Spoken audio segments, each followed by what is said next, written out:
Dave Byron was a fantastic frontman. He helped to forge the Heep sound, the original man there, flamboyant on-stage presence, astonishing vocals. Part of Uriah Heep's real identity, and as such, as we proved later, he was irreplaceable. You don't very often find people that are that unique. Firstly, he was a rock star, and he acted like that. And he had the whole persona which went with being a rock star in the 1970s. Secondly, he had charisma. He was the sort of person who on stage commanded your attention. He looked like he belonged there. I was only 17, fell in love with a gypsy queen. She told me, oh no. And thirdly, he could sing, and boy could he sing. He had a tremendous voice, and he put all those aspects together, and you come up with somebody who should have been renowned and acclaimed as one of the legends of the era. Told me to go. David was very good. I mean, he's a good singer.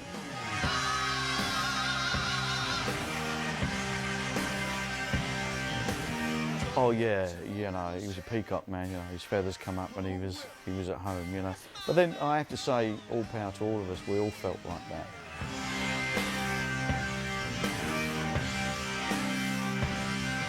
He was a consummate showman. He loved the spotlight. He could work a crowd like no one else. And of course, he was also brilliant technically at the microphone.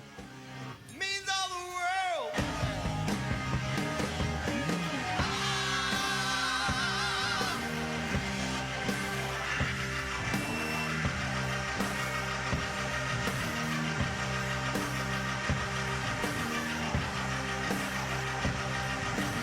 Very heavy, very humble, to give it its Cockney title, was Uriah Heep's first album. And it was a tentative step, an introduction into the world of a band who had so much to offer and so much potential. Well, some people don't like Very Heavy, Very Humble.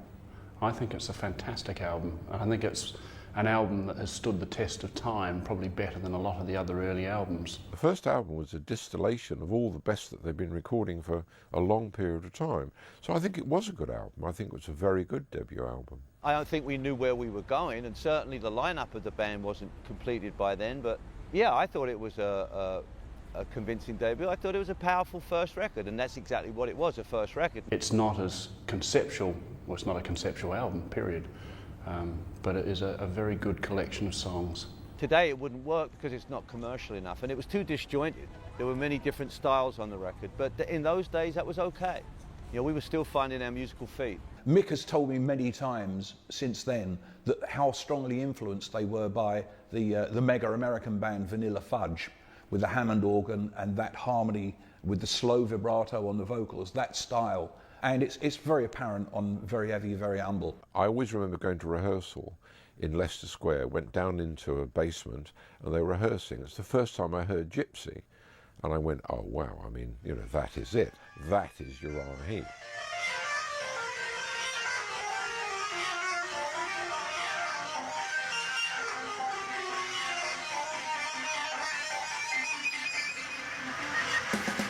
There are two standout tracks in that record. The opening track, Gypsy, which is very gothic, and by gothic I don't mean gothic in the musical sense as we know it today, but very dark and mysterious. And if you read the lyrics are certainly not about being happy-go-lucky or being on the road. They're very distinctive and very different. And it became a underground hit song, and still is on the set list for Uriah Heep as one of the greatest hits they ever had. One day I will go to him, strong enough to bottom with, kind of a man. He'll understand.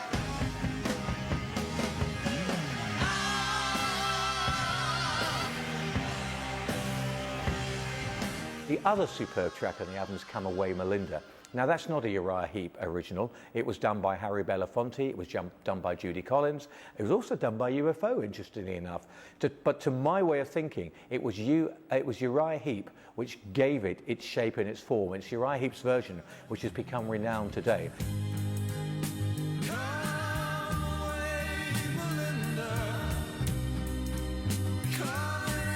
Close the door. That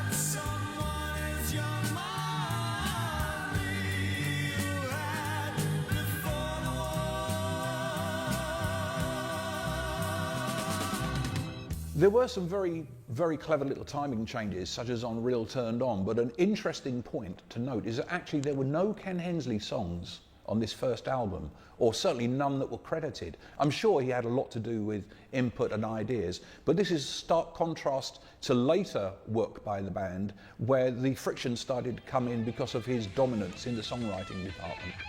Not a great album overall. It also had Dreammare, which is slightly psychedelic, but really showed the band trying to find a route and a way forward, which they were subsequently to do. However, it was certainly an intriguing and an interesting introduction, and if you compare it to what was going on, for instance, in the world of Deep Purple, possibly a lot more adventurous. Sleepless nights that last a lifetime, boosted by my head. Dreams of peace and then disaster, wish that I were dead. Looking for the end of darkness, seeking out the day. For escape with speed of thought, I'm bearing me away. Without doubt, Byron is the most underrated frontman ever to come out of the British Isles. It actually irks me how underrated he was, particularly by the British press. The media liked to laugh at them for so long, and because of that, David Byron himself, as far as the media was concerned, was in a band who were a waste of time. They were the poor man's Deep Purple, as they were called on so many occasions. But I do think he's an underrated frontman. I think he was very, very powerful as the figurehead of Uriah Heep. David was a terrific singer. The problem he had was that he didn't have a very powerful voice, so on stage he was always fighting against the loudest band in the world. And I always suspected that Ken kept turning things up to make it more difficult for David. But the remarkable thing is that David and Ken's voices were almost identical, and I reckon I was one of the few people that could act, when we were in the studio, I could tell which was David and which was Ken. So the match of their two voices was sensational. He was right up there with Ozzy, Robert Plant, Ian Gillan. Mick Jagger, Rod Stewart, that kind of singers. And I think he never got the credits for that. So those two things, his incredible voice and his stage performance, made Uriah Heep to a really top band. Especially in the heyday of the 72-73 period, and before the drugs and alcohol really kicked in and started causing problems. He was fantastic from the smallest club to the hugest stadium. And I think it's so sad how underrated he was. He really was one of the best rock frontmen that we've ever produced.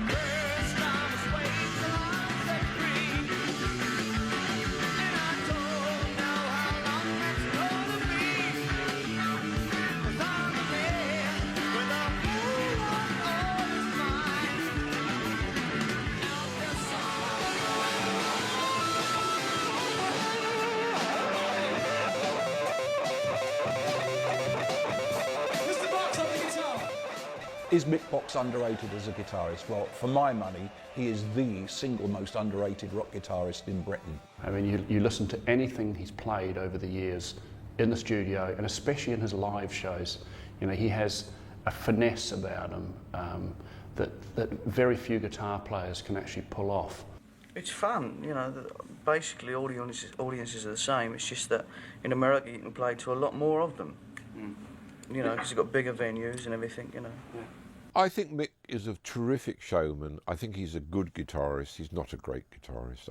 He'll kill me for saying that. You know, whilst I could probably pick out 1,000 guitar players that actually are technically better than Mick, I think Mick was the perfect guitar player for Uriah Heep. He's incredibly underrated as a wah-wah player. I believe in one reader's poll for one musical journal, he was voted the second best wah-wah guitarist in the world, where the first was Jimi Hendrix.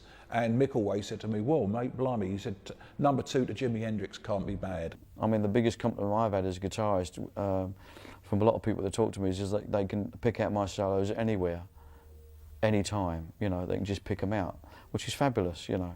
And whether that's from the sound of it, or the wah-wah or whatever it is, they just know it's you, and that's the best compliment you can have, really. He's great on stage, the wonderful movements he does to the crowd. I used to do a lot of clever little left-hand trills and things, you know, which in clubs and universities you can see it happening, you know, and people can appreciate the fact you're doing it, you know. But, you know, with 20,000 people, they can't see it, so I used to give it all this, hand in the air, and do all the trills so everyone could see it, you know. Look, I am now showing off. Right, I used to do all that sort of stuff. And that's how all that sort of stuff developed, you know, from those moments on.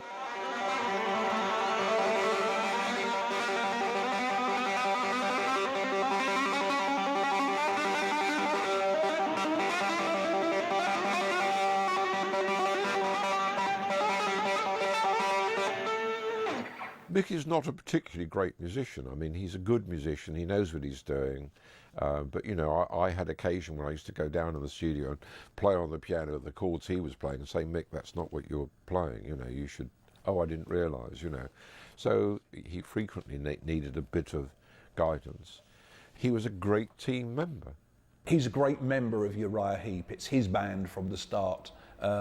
And underrated. I mean, you know, it's frightening how underrated he is. I'm not sure if he is. I think that many people who are into rock guitar music know that he is a great guitarist, because he's really got his own sound, a very special way of guitar playing. But what he doesn't have is the superstar status that people like Ritchie Blackmore had or Jimmy Page had.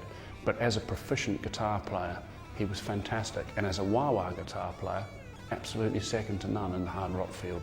And again, it comes back to one thing. Were he not in Uriah Heep, if he were in another band which had a greater respect and reputation, his standing as one of the all-time greats would be unchallenged, as it should be.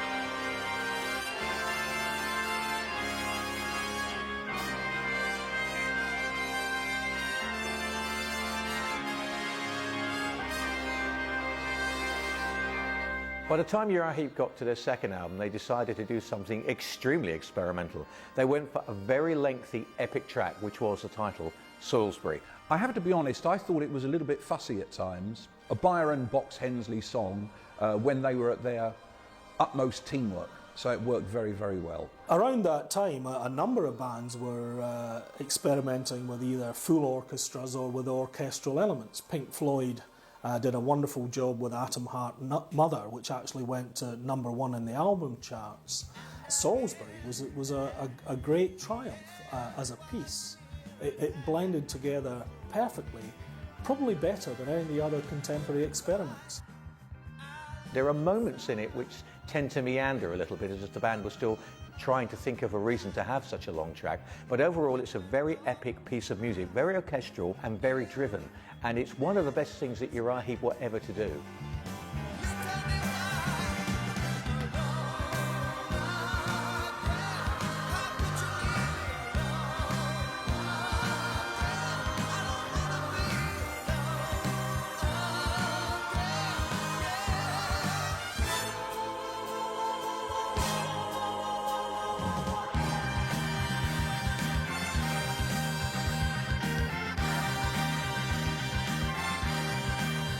I think most composers have somewhere in their hearts a desire to be like the great classical composers, you know, Rachmaninoff, Tchaikovsky and so on.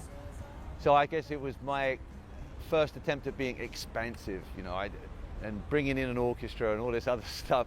It was a little grandiose, a little pompous, and it's hard for me to listen to now because there's so many mistakes on it, but I think it was an important stepping stone for the band as far as developing our music was concerned. Salisbury itself was a mistake. It was a very long piece of music. We got John Fiddy to do the arrangement. I never really thought it worked. It was a little pretentious. A rock band with an orchestra, it to me didn't really work. I think Salisbury as an album didn't work as well actually as Very Evie, Very Humble, but Salisbury as the classical piece of music, which was nearly 17 minutes worth, was a fantastic attempt. And I think out of all of the classical mixes or classical rock mixes, Salisbury is probably the one that actually works best of all when you listen to it in depth.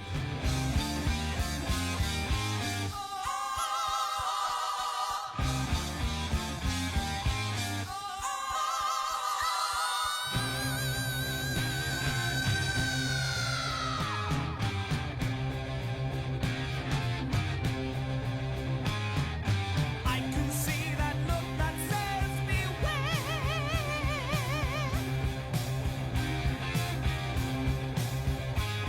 For many Uriah Heep fans, Salisbury's actually their favourite album. You've got a wonderful start with Bird of Prey, Time to Live's a great song, Lady in Black of course has gone on to become, for whatever reason, very much a favourite.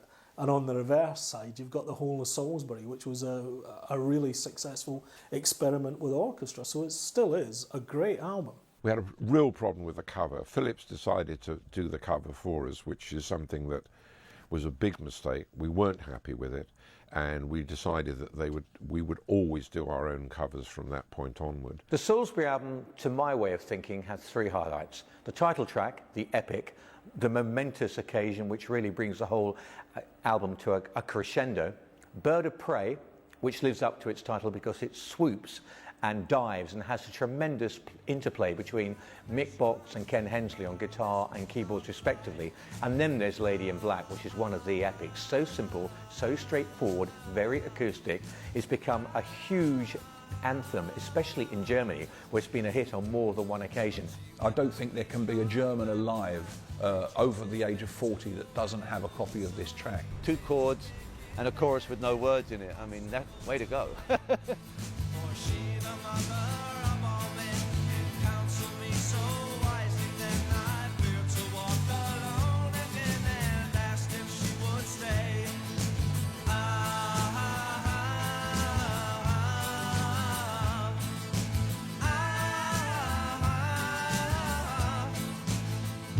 And Salisbury as an album moved the band forward. They started to take shape. They started to get those little cliches in.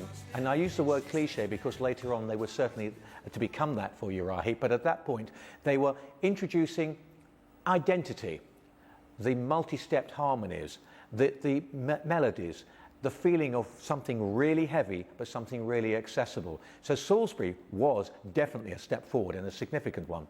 It was an interim album. It wasn't really, it moved us forward, but it wasn't the greatest of the albums. I've never regarded Salisbury as being particularly representative or successful. It had some good tracks on it, but the saving grace was Lady in Black.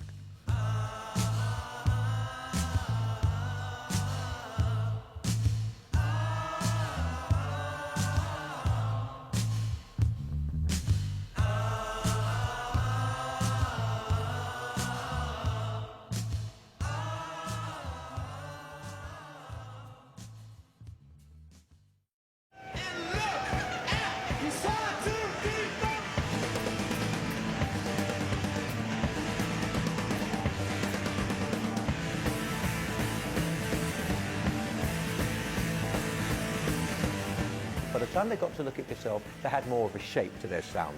Not quite there, but certainly in that area. Only 7 tracks, but they were all stonkers. Ken Hensley was really coming into his own as a songwriter now, from the limited amount of or no songwriting work that he'd done on the first album.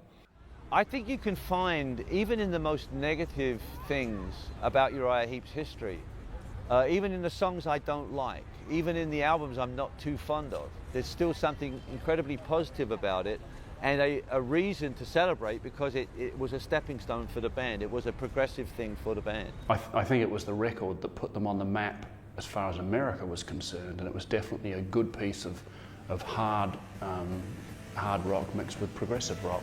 It's a great album. It's a great album to listen to today, and probably one of their heaviest albums in actual fact. I see you running, don't know what you're running from. Nobody's coming, what to do, the muscle run.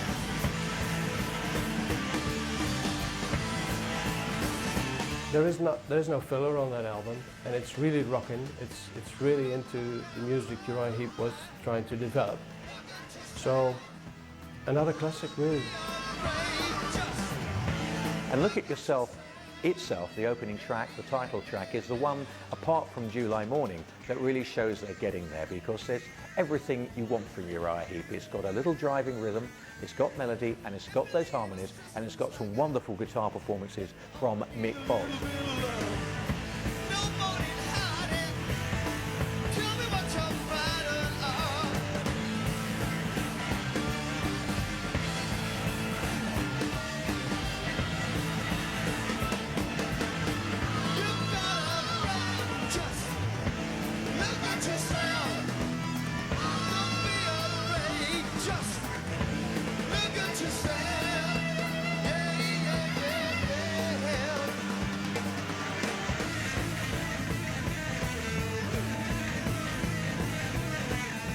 By the time Uriah Heep came to the third album, Look at Yourself, they really had started to become confident with themselves and with their identity. And there's one track on Look at Yourself which stands head and shoulders above everything else on that record and almost everything Uriah Heep have ever done, July Morning. July Morning is 3 different songs that they put together, and I used to infuriate them by telling them that it didn't have a lyric, because it doesn't really have a lyric. The basic lyric is, there I was on a July morning. That's all, that's the lyric. When I'm working with bands today, I say, you know, don't throw away songs that haven't quite made it, because Uriah Heep actually took 3 songs that weren't quite good enough, put them together, and of course when you hear July Morning you'd have no idea, you would never know it was 3 different components, but it is. With the stars night behind me, oh yeah. Got a road of my own. With the day in the resolution, I'll be looking for you.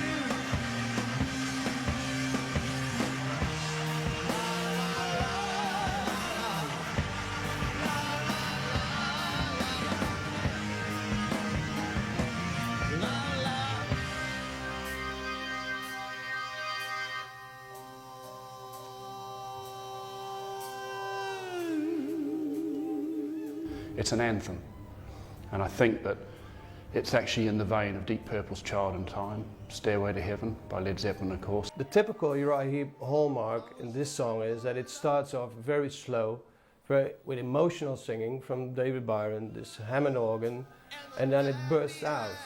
Oh yeah, yeah. Got a road of my own. The day in the resolution,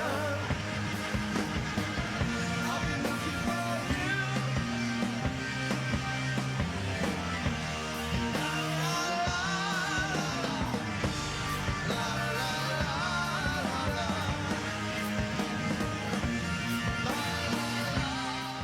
Lyrically, I think it tells a very colourful story, and so I think that it's a very complete song. It's a rock song, it's a ballad, it's many different things rolled into one, and certainly a song which I still love to play live.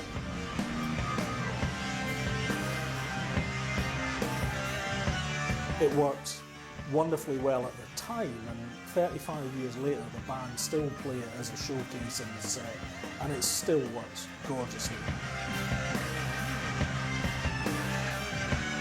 It's one of the great epics of all time. And again, had it been performed by a band who had a little more respect and reputation with the media, it probably would have a greater standing and stature today, and could, and I only say could, even rival Stairway to Heaven as the ultimate rock epic.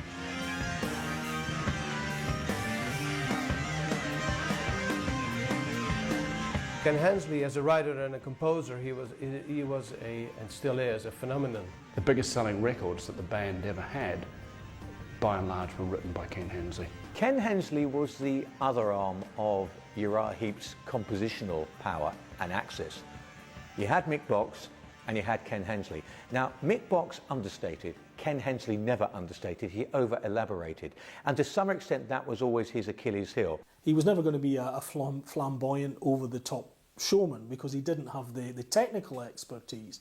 But he had a wonderful gift for knowing exactly what the song required and delivering just that and no more. I think Ken was a very good writer for Uriah Heep. I think it's quite possible that if it weren't for Uriah Heep, his songs would never have become successful.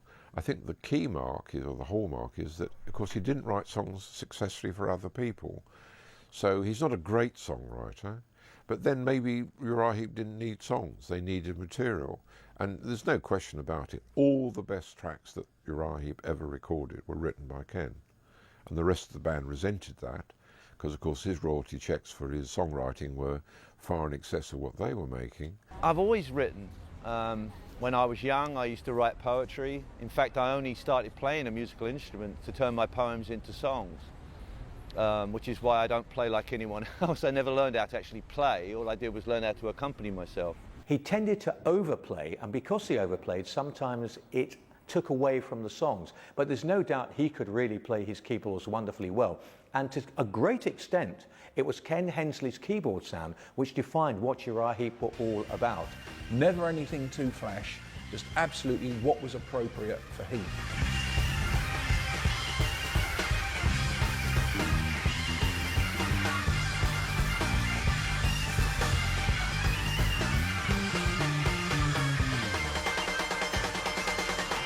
Hensley also had a sense of arrogance about him. He wanted to be the rock star as well as David Byron, and very often was. I'm inclined to believe that writing is my gift. Ken was a sort of person that, you know, he'd create his own little clique, if you like, whereas the rest of us were quite happy to be with each other, you know what I mean? We had no need to do any of that. And then Ken would come in and be a part of what we want to do when and if he wanted to, you know. And I can only say that in terms of later on in life when, you know, he used to have his own dressing room, but come into our dressing room to change for the last 5 minutes, you know, stuff like that, you know, whereas none of us had the need or even you know, desire to do that, you know, we just wanted to be a band, you know.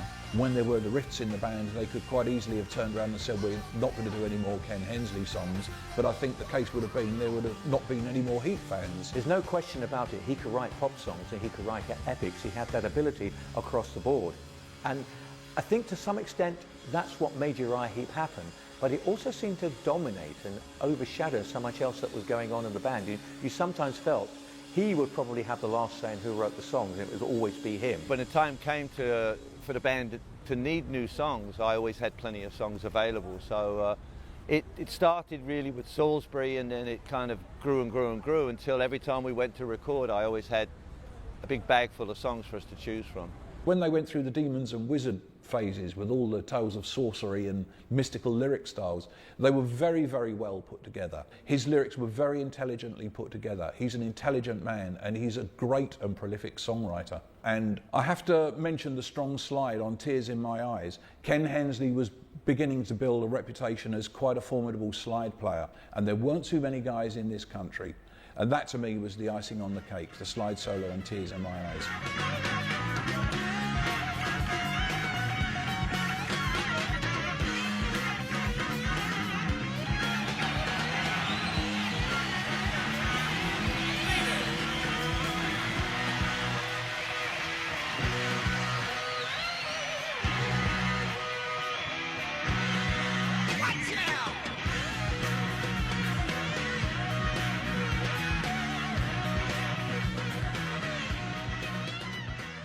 Overall, as an album, it's the moment Uriah Heep took shape, took form, took substance, and really showed they were here for the long haul. It also has a very interesting sleeve, because it's the first thing anyone says about Look at Yourself. Oh yes, the mirror on the sleeve. What a clever and simple idea.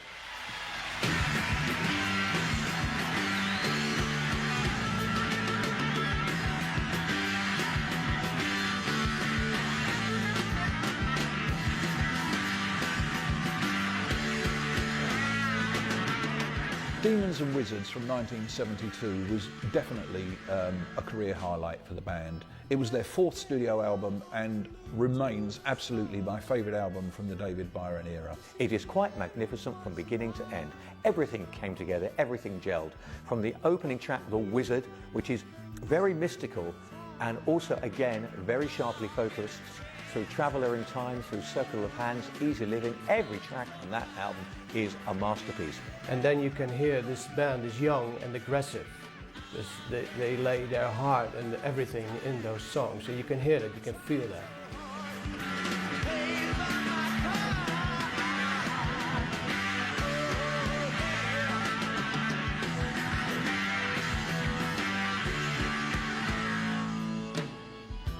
If you had to pick one Heep album, which one would it be?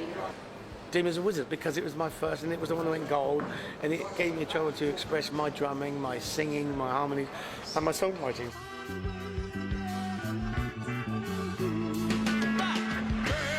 The songs were amazing.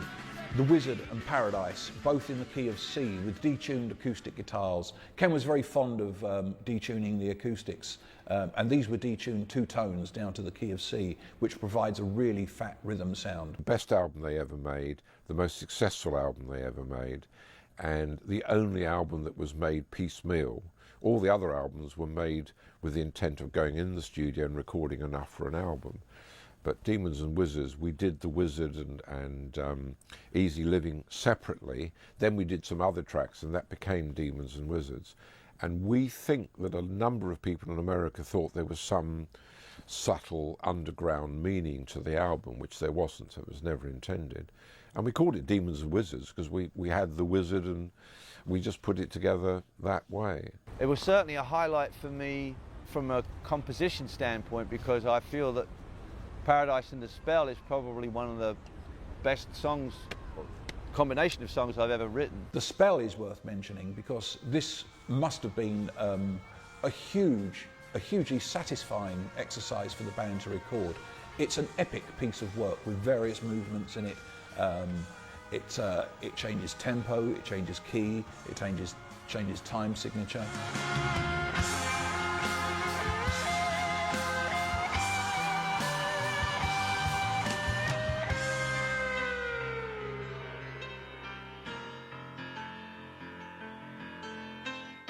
On the other side of that, when you look at what followed it, and the fact that from that point on sales began to go down, slowly but surely, I would say that it represents a pinnacle really for the band.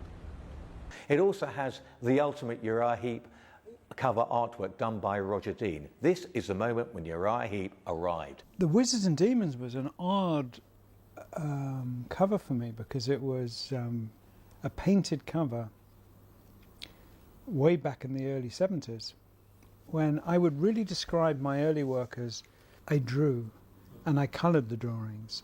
Magician's Birthday, Wizards and Demons, they rather pull you to something, don't they?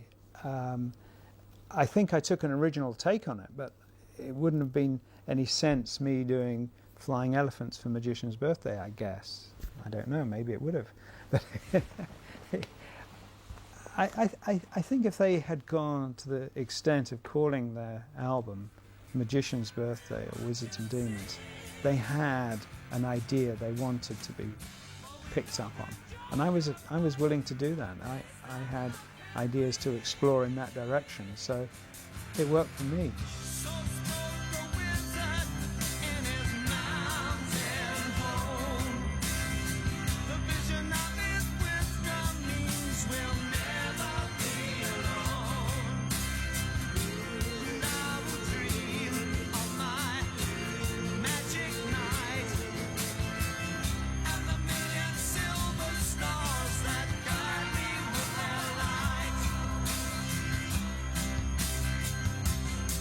This is the moment when they stamped their mark, made their impact, and really said, we aren't just a poor man's Deep Purple, there is so much more to what we are about. And I think this album has inspired so many other bands over the years, even though sometimes they haven't admitted it. This is a place I've never seen before, and I've been forgiven.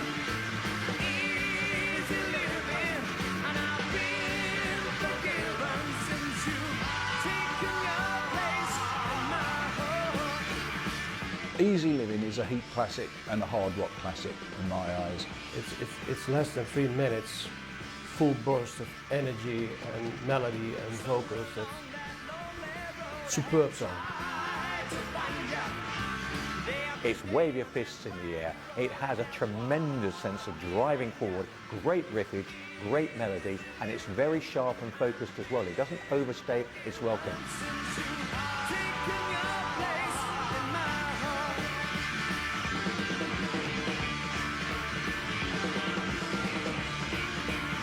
There are no surprises. It's a basic shuffle in D minor, which doesn't let up from start to finish. And for me, it displays Heep at their rocking best. It's a stonking track. If there was any justice in the world, Easy Living would be recognised alongside Paranoid and Silver Machine and More Than a Feeling as one of the great rock singles. It was a hit on the continent, but it wasn't a hit in either the UK or the USA, and to this day I still don't understand why. Somewhere along that lonely road I had tried to find you. Day after day on that winding road I had walked right behind you. Easy living, and I've been forgiven since you've taken your place in my heart. It was quite revolutionary for the time, I think. Stood the test of time well, Easy Living has. If a song is still being played on the radio after 10 years, then I think it deserves the label a classic, and I suppose it survived more than the 10-year test because I still play it live. So.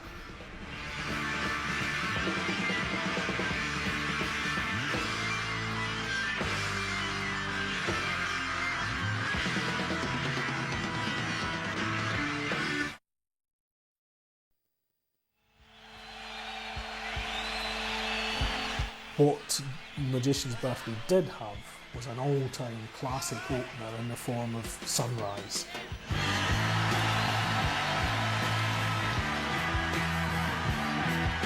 They took the idea and attitude, if it ain't broke, why fix it? So they did exactly that. The song is valid. I like the lyrics, the melodies and everything, but I think the intro of that song was what really gave it, what established it. And then it comes into that beautiful verse, the A minor to the F to the G and back to the A minor. It really does feel like everything is lifting. The light is dawning on you. It very much captures inspiration through dawn. And it's very difficult to do something like that, but you listen to Sunrise and you really feel like you're watching the most beautiful sunrise you've ever seen in your life. And it's very uplifting and very inspiring. And they did it very simply. The sunrise and you.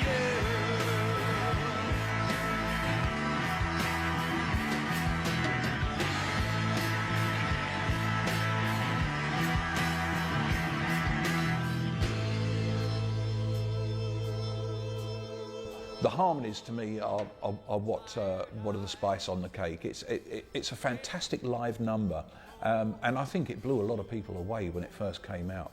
Absolutely one of the best Heep songs ever. Love and nothing more. As the sea rolls by, there's no one there to see me cry, except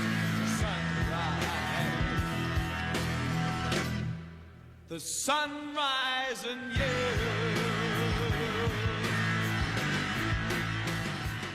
Magician's Birthday actually confounded a lot of people because whilst it followed in the footsteps of Demons and Wizards, it was an album that worked really well in its own right. So often bands stick to a formula, they make their mark with an inspired album which really defines their career, and the next one is a huge letdown. And a lot of people were expecting that of Magician's Birthday, but it wasn't. It was actually a really fine record. I think the band was in a rush at a time to continue the success with Demons and Wizards. It was, by any standards, a hurried production. I think Ken, in particular, has alluded to the fact that he was not happy with how hurried it was. It seems they were rushed back into the studio. I mean, at that point, they were under pressure. I was very careful to try and make an album at a regular interval, and they were touring and, you know, there was a lot of things going on. I think it was very hard for them to make a better album And I don't think they succeeded. I think they tried to copy rather than create something new. I'd say Magician's Birthday worked about 50%. It's a fairly well-known fact that I was in the process of writing the album and developing a short story to go with it, when all of a sudden we got the panic phone calls from the record company. We need the album now, we need to do da-da-da-da. So I didn't really finish writing it. So it's not complete for me. I think Magician's Birthday was an attempt to recapture Demons and Wizards, and it almost did it, but I think it failed a little bit. It was quite a successful album. I think really the truth is that from Magician's Birthday onward it started going downhill. They never made an album, in my book, that was as good as Demons and Wizards subsequently. But they didn't let the fans down. It's a great album. The lineup of the band was becoming very, very stable. The rhythm section of Lee and Gary Thane was absolutely rock solid by now. And there were some fantastic songs. You had Sunrise as an opening track, which was really, really strong. You also had Magician's Birthday itself, which was a huge epic. Not similar to Salisbury in terms of the way it was structured, but similar with the fact that what they did was went for a very long piece of music, but it worked beautifully. Let's all go to the Magician's Birthday. It's in a forest park, not so far away. Much to do and so much to say, while we listen to the Oaken Orchestra play. It was different parts, 5 parts in total, including one which had Happy Birthday in it, which you think is going to be completely ludicrous and either hilarious or so overblown and pretentious it's going to make people cringe, but it did neither. It worked really well in its own setting.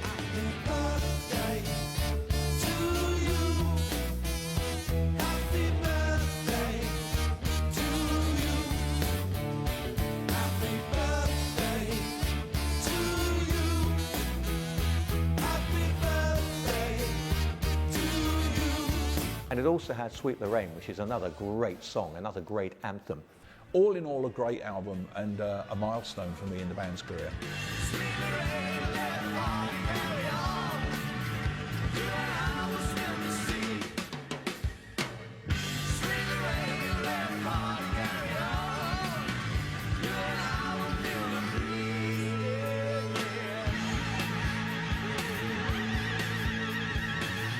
Well, the musical hallmarks of Uriah Heep, how long have we got? I mean, you could talk about those for a month. For me, as a fan of the band, Uriah Heep had everything. They had great guitar work from Mick Box. They had superb compositions which were elegantly realised. They had a superb frontman.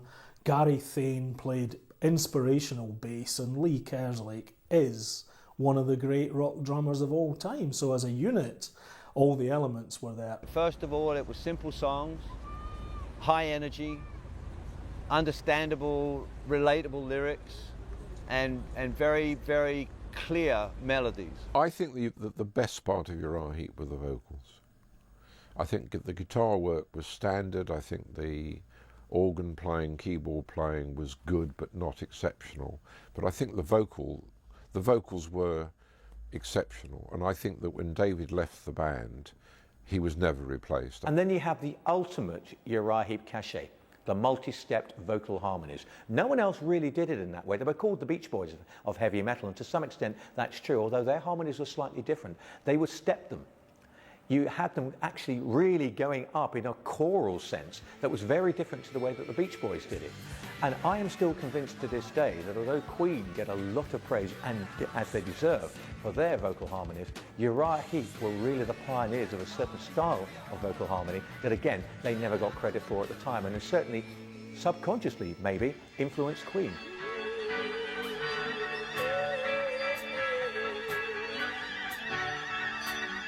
Sweet Lorraine, Sweet Lorraine.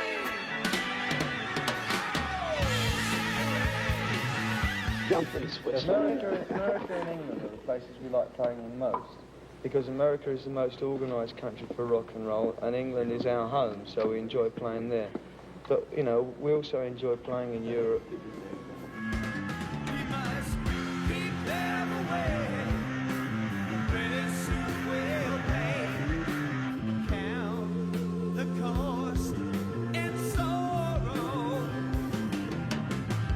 Uriah Heep Live, 1973. Is this one of the greatest albums from the live period or live era? I'd say so. I'd say that Live 73, it's one of the few records from my past that I can still listen to.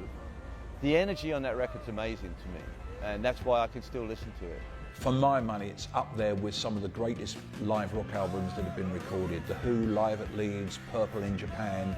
It stands the test of time.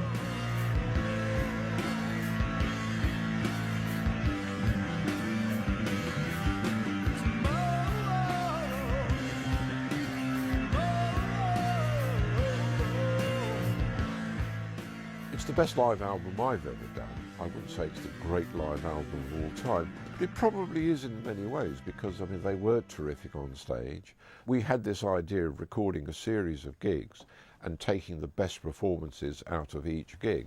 But Birmingham was it. I mean, every single song that we recorded at Birmingham was as good as we were ever going to get. And the only thing on the album that wasn't done at Birmingham was the introduction, Ladies and Gentlemen, Uriah Heep, was actually from another take, from another performance, but the rest of it was all Birmingham. They just had a vibrant atmosphere. They had a good audience. They were obviously having fun on the night. The music was wonderfully executed, and classic stage favourites were played. I mean, everyone was on form with that one, and they did capture it live. I remember at the time, of course, it came packaged in the greatfold sleeve with the Finn Costello's pictures there. It was a lavish package. It was very exciting, but the music was even more exciting. Gonna write a little letter, gonna mail it to my local DJ. It's a living little record, I want my job to play. So roll over this hole, I'm gonna do it again today. You know the temperature rise and then the jukebox blows a fuse. Heart beats a rhythm and the soul keeps singing the blues. So roll over this hole and tell us what's to do. Some people say Rock and Roll Medley was a filler. I don't think it was. It was what they kind of did for their fun and games in 1971, 72, 73. I was great. I mean, I loved doing it. Freddie Mercury obviously liked it. It's probably the only track in the album where Heep sound actually quite relaxed and confident. It took everybody by surprise. People who didn't know Heep, they could do something like that. Well, that's what Heep could do. They took all those songs, put them into a medley, made it their own, and actually had a smile on their face at the end. And if the rest of the album had lived up to what that was all about, it could have been a far better album.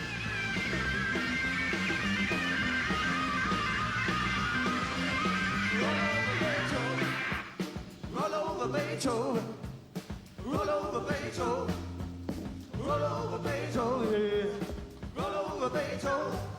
Tell Tchaikovsky about this one. Come on. One for the money, two for the show. You get ready now, Rock and Roll Medley is definitely a filler because Uriah Heep had so much to say that it used up the space that could have been used by much better original material, either on stage or on record. But I can see why a lot of the fans enjoy it, and you can see just how much fun the band had performing that from surviving filming them.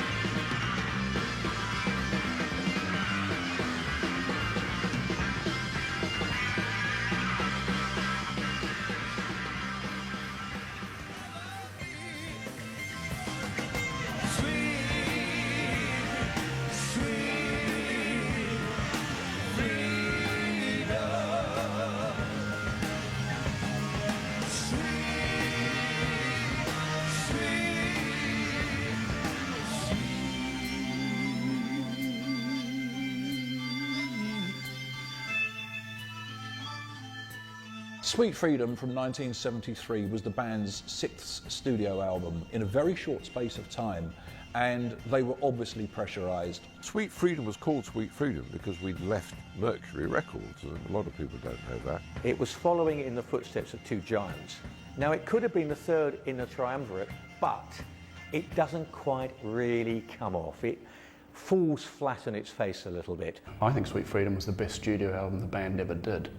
I mean, I know they were having some troubled times recording this in France, and they were recording it in the famous haunted castle that Jethro Tull had so much trouble with a little while earlier. I think Gary was the catalyst in the band, and I think that because we were in a residential studio, he fired everybody up. I think there's a lot of balls in what we did on that album, and we had to do it in 3 weeks. We booked the Chateau for 3 weeks, so we went there, we did all the tracks, all the overdubbing, we did the mixing in England, and I think it was a distillation of everything they'd done previously. Didn't have a big hit single in it like Easy Living, but otherwise it was a very good album. Ken Hensley was very dominant, and in some quarters there was criticism of the fact that he was becoming so dominant in the songwriting department.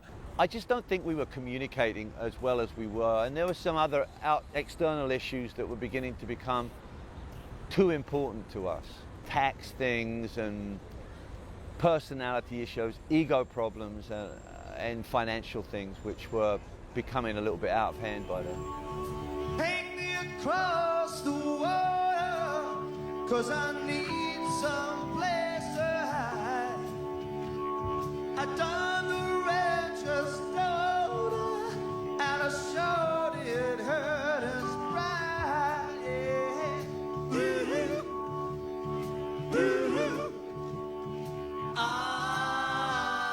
Stealin' for me is the album's high spot. It's just a fantastic live number, and even today, on a good night, the band's performance today rivals the original studio recording. It's fantastic. It's a sort of a Western myth type of song about which I've had absolutely no experience, and so I wrote the lyrics purely and simply from imagination, almost like I'd watched too many John Wayne movies or something, I don't know.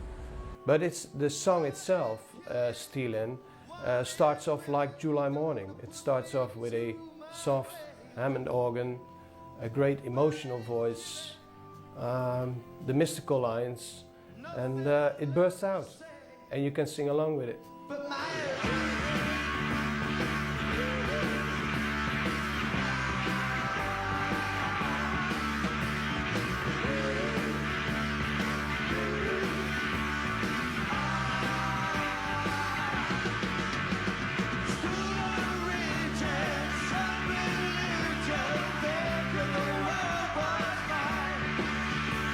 Stealin' is another one of these songs that looked like it was going to become a worldwide hit, was a hit in parts of Europe, but again missed the UK and America for reasons I'll never quite understand. It was very popular on the radio, but somehow didn't translate into chart success. The album was, the song rather, was deemed too risque for America, simply because of the line, "I done the rancher's daughter," and the Americans were no way having that. These days, of course, you'd get away with far worse, but I think it actually prevented them from having a monster hit in America with this track, which is crazy.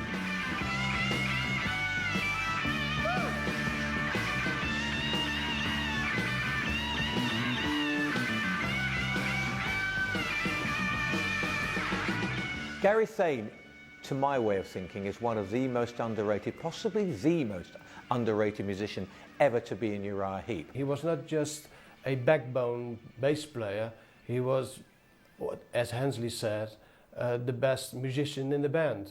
And I think he was right.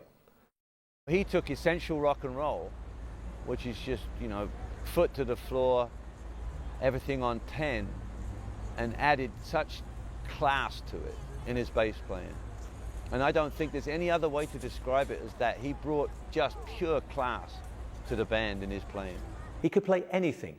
But apart from anything else, he also fitted into the band. He didn't stand apart. He was a virtuoso, but he was also very much a member of Uriah Heep. It's such a shame he had his addiction problem, but there again, maybe if you'd taken the addiction out of the band, he wouldn't have had the same quality of musician. I think what he brought to the band was a spirit, a feeling, a vibe. They obviously felt comfortable with him. The lineup was stable, and there are a few better bass players. He was a fabulous bass player. He was actually probably the best musician in the band while he was in the band. Oh yeah, no, he was a very natural musician, played great bass parts, and I think he brought a lot to the band. And I think the band suffered when he left, actually. Is the music undergoing any changes at all? Is it, or is it pretty much a... Well, at the moment we're we're up to the Wonderworld stage, and when we start recording the next album, then we'll see what comes out. Yeah. Do you have any either plans or hopes for the future in terms of your music? There's such a lot of good rock and roll around at the moment, but Yeah. do you hope to go anywhere from where your records are now? Yeah, we hope to improve all the time, obviously, and go a step further. But it's all down to sitting down and working out what we're going to do for the next album, basically. Yeah.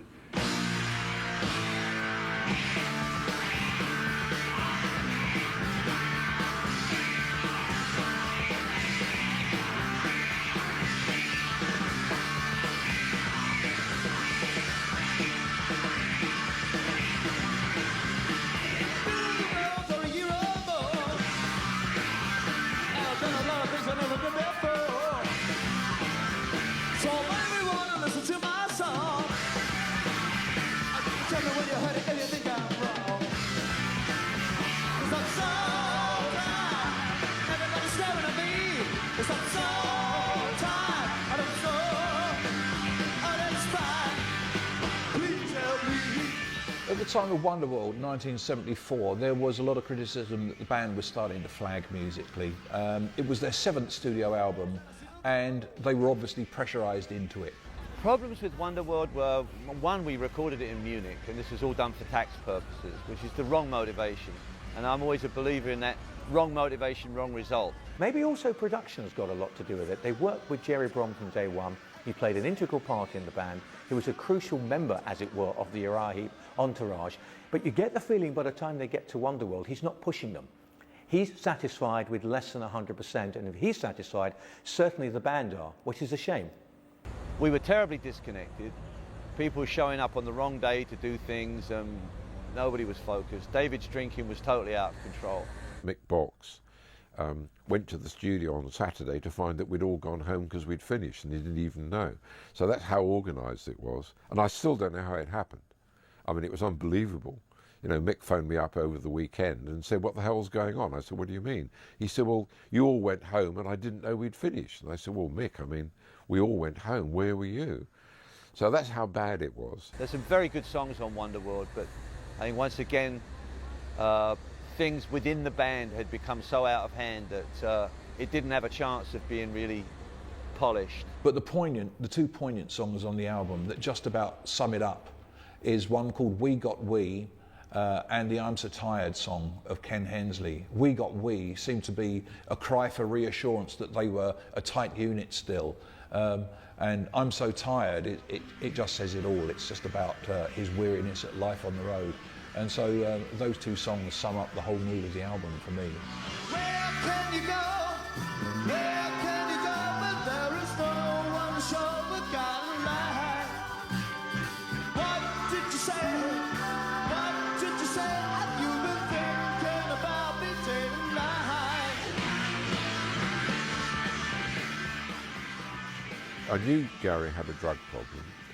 I tried hard to get him to take up other things like hobbies, and I don't think Gary ever realised how good he was, and I constantly tried to encourage him and steer him away from, I suppose, a sort of depression. But in the end, he just literally couldn't function. I mean, there was no way he could have carried on the Uriah Heep. He got to a point where, you know, it was doubtful whether he could go on stage, and he died, I think, about a year later.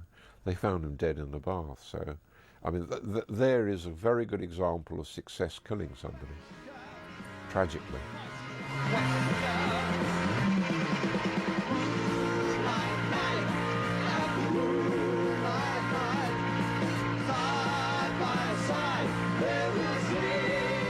Well, obviously, after Gary, we needed to replace Gary. John came very highly recommended by a lot of people, and certainly what John brought to the band was a great standard of playing, different from Gary, very different style, but that was okay. John Wetton was a great bass player. I liked him a lot as a bass player, but you could hear and you could see that this was not the Uriah Heep anymore. We knew from Demons and Wizards, Magician's Birthday and Live 73. But he was brought in by necessity. If they'd had their real choice, I don't think Gary Thane ever would have left. Well, Gary Thane didn't leave, did he? Gary Thane was fired. but he was fired because of his heroin addiction and the problems associated with that. He's a great player. He's an all-round great rocker. Whether or not he was absolutely suitable for Uriah Heep is debatable, but I don't think any blame can be laid at his door for that. It certainly was a new era of Uriah Heep, and some of the fans liked it, some of them, but most of them probably didn't. If you look at John as a replacement for Gary, you're making a big mistake. You can't do that. In his own way, Gary was just like David, irreplaceable. So John was filling a big pair of shoes. I think he did a good job. I don't think John was a problem, except that he only ever viewed it as a temporary job. In a way, he was a hired hand. You know, we paid him a lot of money. He wasn't a share. He didn't share in the incomes. He just was paid a salary. And I think he looked at it that way. He just felt that, you know, we paid him a lot of money to be in the band, and that's as far as it was ever going to go.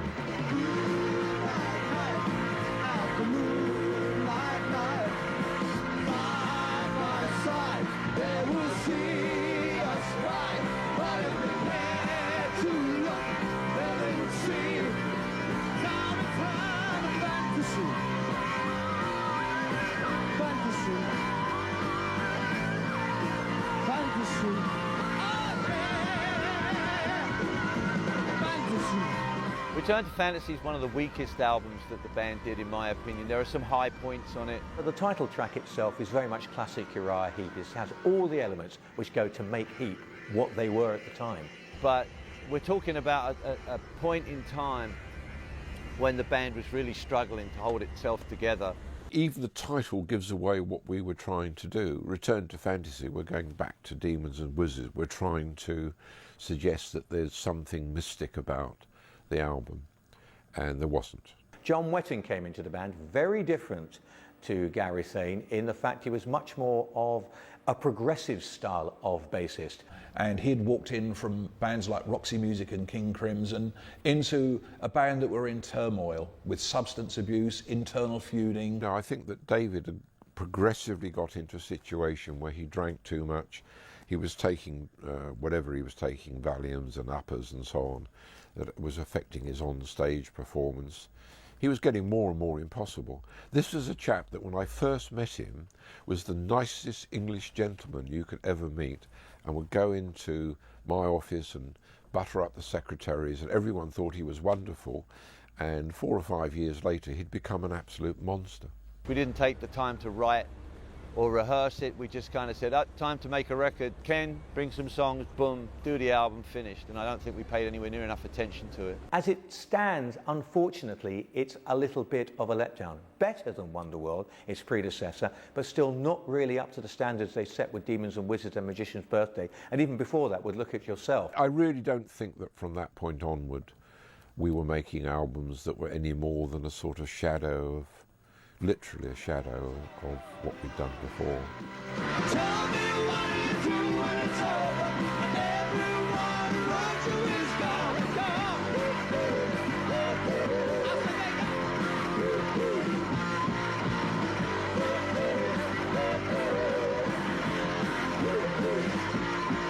The our kind of people gonna touch them in the sleeper, but they're all inside the hole.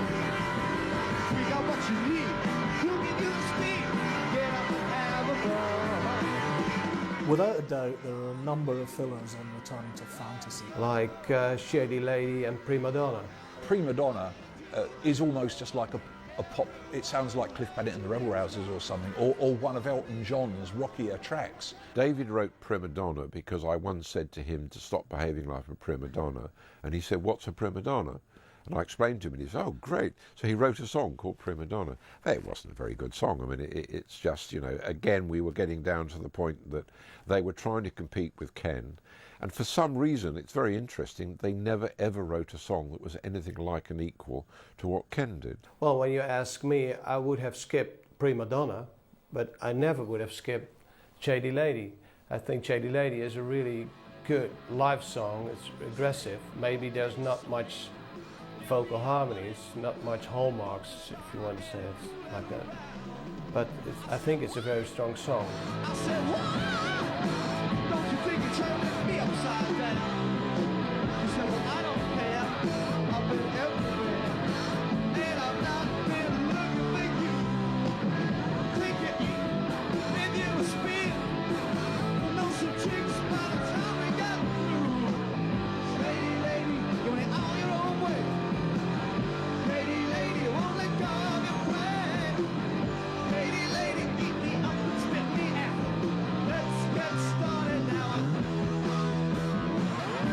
Uriah Heep had much better material on that album and in the back catalogue, and really it was a waste of time to perform that as part of the stage show.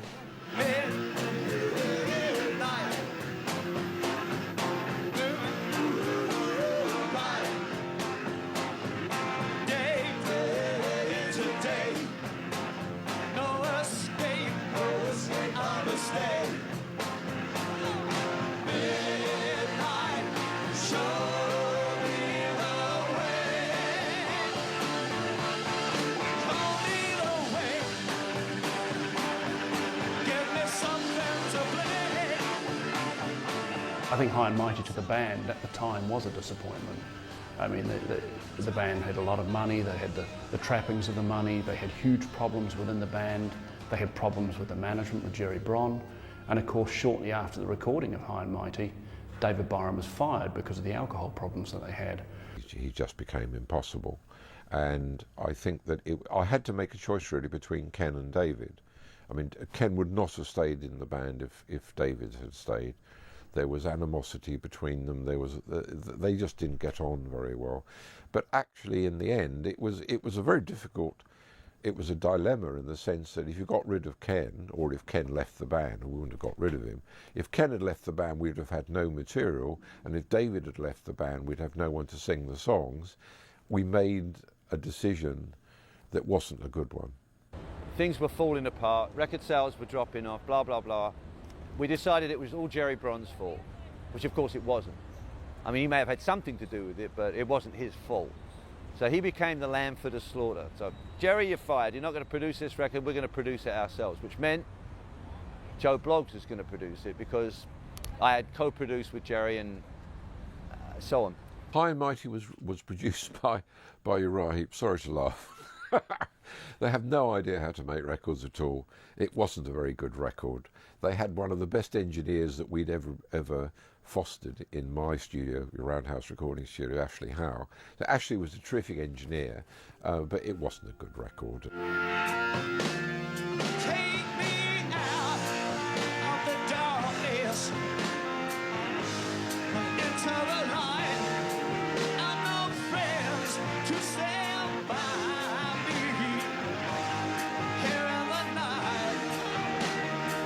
Okay, so it's time to make a record.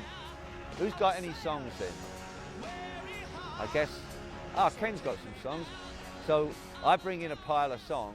I'm producing the record. Nobody else seems to give a shit. I mean, they're all in the pub and everything else. I went, okay, no problem. So it's almost like a solo album with the band. Well, okay, I can sit here and laugh about it. A High and Mighty is not a typical classic Heep album, and that's why I like it. The fans must have scratched their heads in disbelief at the pure tweeness of Woman of the World and I Can't Stop Singing.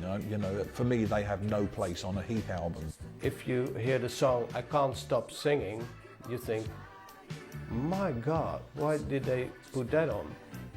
So it's an album with many different styles and qualities. We actually did a launch party at, you know, that at the top of a Swiss mountain, there's some famous cafe, I can't remember the name of it now, and that was a disaster. David drank, but what David didn't remember was that if you drink and you're 7,000 feet up, it has even more effect, the alcohol, and he was pissed out of his skull, and it was another disaster. It wasn't good.